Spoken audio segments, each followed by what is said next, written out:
Welcome back to the deep dive. Before we even crack open the stack of research we have for today, I have to give a massive shout out to the team that makes this all possible, AI Opportune.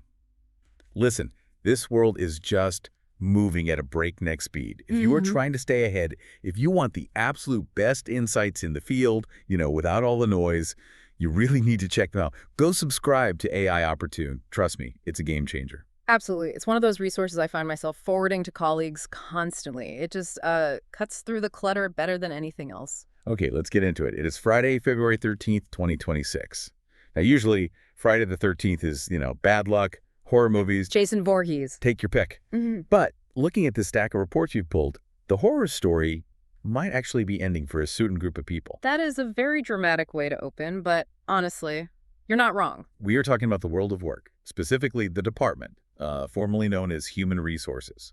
Because for the longest time, let's be brutally honest, HR was the department of no. Oh, absolutely. It was filing cabinets, compliance, policing the dress code, Right. the place you only went if you were in trouble.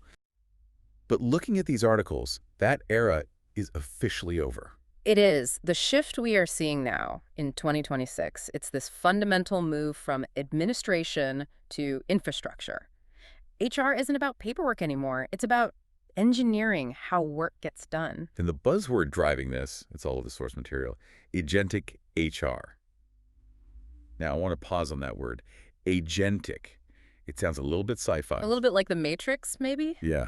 Can you break that down? How is agentic AI different from the chatbots we had, 3 years ago? Or is this just a fancy rebrand? No, it's a legitimate technological leap. Think back to 2023 or 2024. You had generative AI, you could ask it a question, and it would give you an answer. It was passive. Right. I had to drive it. You had to drive it, you had to come up with the prompt, refine it, and then, do something with the output. So I ask it to write an email. It writes the email, but I still have to copy it, paste it, address it, and hit send. Exactly. Agentic means the AI has agency.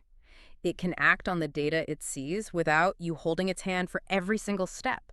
It's the difference between a GPS that shows you where the traffic is. And a self-driving car that just goes around it. And a self-driving car that navigates around it while you read a book.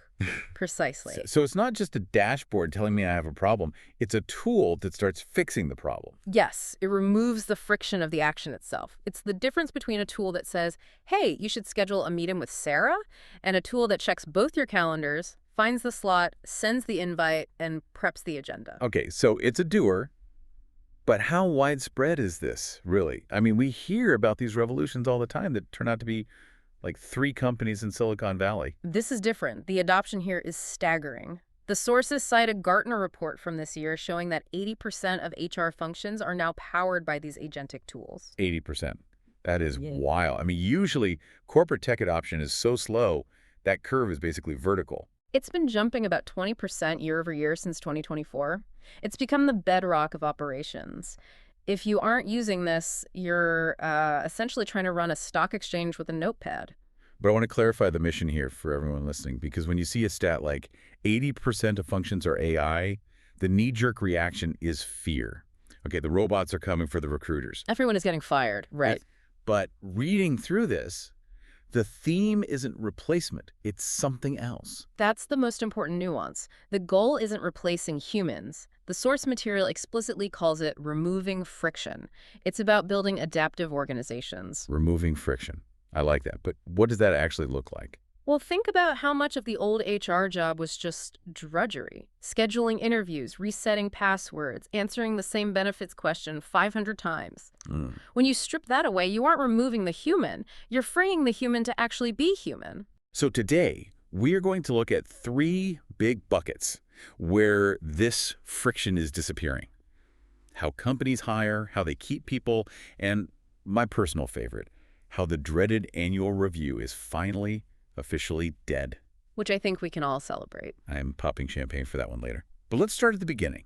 The front door, the end of search, and the rise of match. This has historically been the biggest pain point in corporate history. It really has. The post and pray method. Yeah. You post a job, you get 1,000 resumes, 900 of them are totally unqualified, and you spend weeks just trying to find a needle in a haystack. Yeah. A massive resource drain. But in 2026, we've moved from recruitment automation, which was just keyword scanning, to true agentic AI. Okay, play devil's advocate. We've had keyword scanners for 10 years. Applicant tracking systems. Yep. If I didn't have the right word in my resume, the bot threw it out. How is this new stuff? Juicebox, eightfold.ai. How is that different? The old systems were blunt instruments, just text matching. If the job description said project manager and your resume said project lead, it might miss you entirely. It wasn't smart enough to connect them. Exactly. The new systems are contextual. They read like a human reads, but infinitely faster. They interpret the meaning of your experience. So it's reading between the lines. Yes. And it goes further. These agents can conduct preliminary video screenings autonomously. Wait, autonomously? So I hop on a video call and I'm talking to an avatar. Sometimes, or it's analyzing a video submission. But here's the wow factor that really stood out to me. A hiring team can go from typing in a query like, I need a marketing lead, to having a qualified, vetted shortlist of candidates in under 60 seconds. Whoa, hold on. Under 60 seconds, it sounds like marketing fluff. How is that physically possible? It's possible because the agent isn't searching. It's matching against a pre-indexed universe of talent. It's instantly cross-referencing millions of profiles against your criteria. The metrics back it up. Time to hire reduced by 40 to 60%. Recruitment spend cut by 30. So you aren't paying headhunters to scroll LinkedIn for 6 weeks. Exactly. And there is a really interesting side effect to this regarding bias. All right, I saw this. Usually, the worry with algorithms is they just replicate our bad habits. If you train it on 10 years of hiring mostly men named Dave, it's just going to go look for more Daves. The classic black box problem. But the source material suggests we are turning a corner. Algorithmic screening in 2026 has actually decreased unconscious bias by 40%. 40% is a significant number. How? Because you can program the machine to ignore the things that trip up human brains. It looks at capability, not pedigree. It doesn't care where you went to school. It doesn't care if you have a gap in your resume. It cares about the data points that say you can actually do the job. It strips away the noise. Right. It's judging you on your skills, not your vibes. Okay, so we've hired the person. Now, how do we keep them? This is where we get into the crystal ball stuff, predictive analytics. And this ties into the death of the annual review. The end of an era. Seriously, can we just take a moment? The amount of anxiety removed from the world by killing that thing, I think my blood pressure went down just reading about it. It's been a long time coming.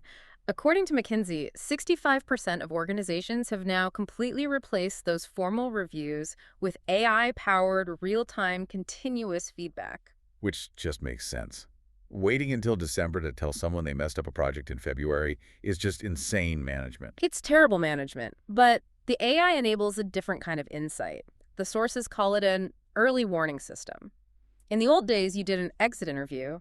Someone quits. You ask, why are you leaving? Which is pointless. They're already gone. Exactly. It's an autopsy. In 2026, leaders are getting alerts about attrition risk patterns before the person even applies for another job. Okay, now this is where I put my tinfoil hat on. How does the AI know I'm thinking about quitting? Is it reading my Slack messages? Because that sounds less like removing friction and more like Big Brother. It's a totally fair concern, but looking at the source material, it's usually not reading content. It's analyzing metadata and patterns. Give me an example. It might notice someone who usually responds to emails in 10 minutes is now taking 4 hours. Or their calendar has suddenly gone blank. Or they haven't taken a vacation day in 18 months. It spots the behavioral shift that indicates burnout. So it spots the burnout indicators before the breakdown happens. Right. It taps the manager on the shoulder and says, hey, Sarah looks like she's at risk. And this is key. It doesn't just flag the problem, it suggests a solution. This connects to internal mobility. The match concept again, but inside the building. Exactly. Instead of Sarah quitting, the system suggests, hey, Sarah has the skills for this new project in marketing. Let's move her over there. That is smart. People leave because they're bored. If the system can unstick them automatically, you keep the employee. The data shows this has reduced attrition by 35%. That is a massive savings. And I saw something about forecasting people. It's workforce planning on steroids. AI models are projecting hiring needs 12 months out. They look at the product roadmap, market volatility, and your team's growth, and they say, you're going to need 5 data scientists in Q3. So you aren't scrambling to hire when the project is already late. You're hiring ahead of the curve. It allows companies to be strategic rather than desperate. Okay, let's shift gears to what it actually feels like to be an employee in the system. The Netflix employee experience. I love this analogy. And that is the standard employees expect now. For years, there was this huge experience gap. You'd have amazing consumer tech at home. And then go to work and enter a time machine back to 1995. Exactly. Clunky portals, forgot your password, file a ticket, wait 2 days for IT to reset it. It was friction city. I have PTSD from some of those old HR portals, the ticket black hole. That's the old HR. New HR in 2026 is hyper-personalization. Old HR was email tickets with 48-hour waits. Agentic HR is an instant 24/7 AI chatbot that actually solves the problem. So if I need to update my direct deposit, I just ask the bot and it's done. Instantly. And it's not just support, it's learning too. Think about old corporate training, generic click-through modules that everyone hated. Click next as fast as possible until the quiz. We've all done it. Right. New learning is personalized AI coaching. The system knows your career goals, it knows your skill gaps, and it serves up content just for you. And onboarding, too. I remember my last one is a 3-inch binder of paper and signing forms for 4 hours. That's gone. Now it's an automated, interactive journey. But the big question is, does this make people happier or just more efficient cogs in the machine? That is the question. Because removing friction could just mean we work harder. The data suggests it actually improves well-being. When you stop wasting people's time with bureaucracy, wellness improves. The stats show a 25% decrease in employee stress and a 33% increase in satisfaction. It turns out people like doing their actual jobs, not fighting with admin systems. Who knew? Amazing what happens when you let people do what they were hired to do. This leads us perfectly into skills-based hiring and the 2030 horizon. This shift from roles to skills seems like a fundamental change. It is the defining trend of the decade. We are moving from the degree economy to the skills economy. Break that down for me. For 50 years, the proxy for competence was a degree.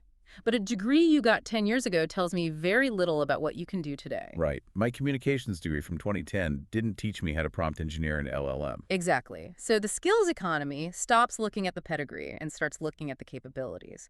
The AI extracts transferable skills from your profile. So I might have been a podcast host, but the AI sees content synthesis, audience engagement, and real-time interviewing. And suddenly you're qualified for roles in project management you would have been screened out of before. But there is an urgency here. The source material drops a heavy stat.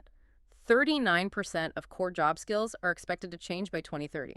39%. That's almost half of what we do today. That is terrifying. It's daunting, which is why HR has to be the driver of AI literacy. You can't just hire for today, you have to train for tomorrow.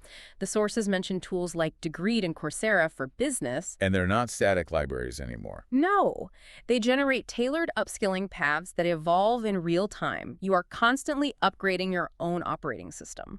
That's cool, but also a little intense. Which brings us to the spooky question again. Ethics, governance, and the human element. Who controls this data? It's the necessary question. And in 2026, the leaders who are winning are the ones prioritizing ethical AI. It's actually becoming a competitive advantage. If your employees don't trust the system, they won't use it. So what are the rules of the road here? How do we keep Skynet from taking over the office? Transparency is number one. 85% of leaders are using these tools specifically to eliminate subjectivity, and they are being open about it. And there's this concept of human in the loop. This seems vital. It's critical. The AI drafts the policy, but humans define the tone. The AI suggests the hire, but humans make the culture call. The AI is the co-pilot, not the captain. You don't let an algorithm fire someone. God, no. The human element has to be the final gatekeeper. And on the technical side, what about data sovereignty? Top-tier tech now uses what they call in-platform LLMs. Meaning it stays in the house. Right. Your sensitive employee data never leaves the corporate firewall. It's not being sent out to train the rest of the world's models. It stays private. That's reassuring. Okay, so let's get practical. If I am a leader listening to this, what do I do today?